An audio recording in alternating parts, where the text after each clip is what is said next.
আসসালামু আলাইকুম। এই প্রথম গরুর খামারে সাইলেজ তৈরি করার জন্য আমরা ভুট্টা চাষ করতেছি। এর আগে পরে আমরা কখনো ভুট্টা চাষ করি নাই, কারণ আমাদের এই অঞ্চলে ভুট্টার তেমন চাষ হয় না।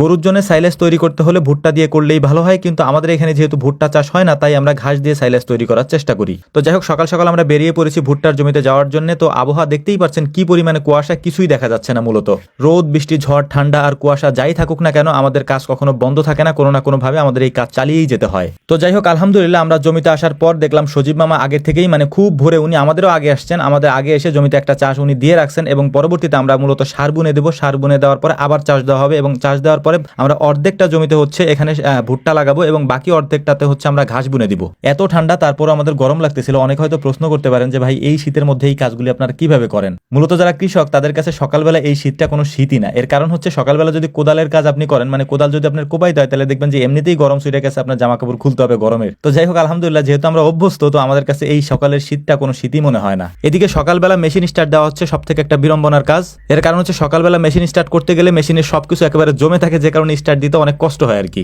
তো এই কাজের ফাঁকে আমাদের একটা কাজ করতে হবে, সেটা আমাদের কিছু ঘাসের দানা বাজার থেকে নিয়ে আসতে হবে। এর পাশাপাশি খাবার নিয়ে আসতে হবে, যেহেতু আমাদের সকালের নাস্তা জমিতেই হবে।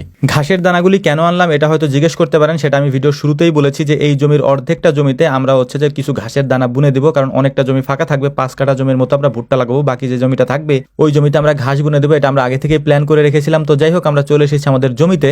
বাজার থেকে সাথে করে নিয়ে এসেছি ডিম, ডাল, পরোটা এবং স্পেশালি সকালবেলা গরম গরম ভাজা জিলাপি। তো যাই হোক, অনেক ভাই আমাদের সাথে দেখা করতে এসেছিলেন আমাদের জমিতে, তারা পাশেই দাঁড়িয়েছিলেন। আমি তাদেরকে অনেক রিকোয়েস্ট করেছিলাম খাওয়া দাওয়া করার জন্য আমাদের সাথে। তো তারা বললেন যে না ভাই, আমরা খাওয়া দাওয়া করে এসেছি, আপনারা খান। তো খাওয়া দাওয়া কমপ্লিট করার পর ওরা এই জমিতে ভুট্টা লাগাবে, এবং পাশের জমিটা আমি আর সজীব মামা রেডি করবো, যেখানে আমরা ঘাস লাগাবো, ঘাস বুনবো আর কি। কারণ একদিনের মধ্যে আমরা সব কাজগুলি করার চেষ্টা করতেছি। এখানে ভুট্টা লাগিয়ে দেবো, এর পাশাপাশি ওই জমিতে আমরা ঘাস বুনে দিব, এবং আজকের দিনের মধ্যে এখানে পানি দিয়ে এই জমিটাতে কমপ্লিট করে আমরা চলে যাবো আর কি। তো সজীব মামা আমাকে বললেন যে কাজ যদি তাড়াতাড়ি করতে হয়, তাহলে এই মাটিগুলি নিচে নামাই দিতে হবে, কারণ পানি দিতে গেলে তাহলে পানি একটা জায়গা থেকে আর একটা জায়গায় যাইতে সমস্যা হবে না আর কি। তো আমি ওই কাজগুলো করতেছিলাম। আমরা যে কয়জন কাজ করি, কেউ আসলে বসে থাকে না, সবাই টানা কাজ করতে থাকে, কারণ আমরা অল্প সময়ের মধ্যে কাজগুলো করার চেষ্টা করি। তো যে ভাইরা আসছিলেন আমাদের সাথে দেখা করার জন্য, তো ওনারা জমিতেই ছিলেন, কারণ আমরা বাড়িতে দেখা করা বা খামারে দেখা করতে তেমন একটা পারি না, কারণ মাঠে যদি আমাদের কাজ থাকে তো আমাদের মাঠেই থাকতে হয়। তো ওই ভাইরা আমাদের সাথে মাঠে এসেই দেখা করে যান, যারা আমাদের এখানে আসেন মূলত। আর একটা বিষয় আপনাদেরকে ক্লিয়ার করে বলি, সেটা যে আমাদের খামারে যারা আসেন বা আমাদের সাথে যারা দেখা করতে আসেন, তারা সবাই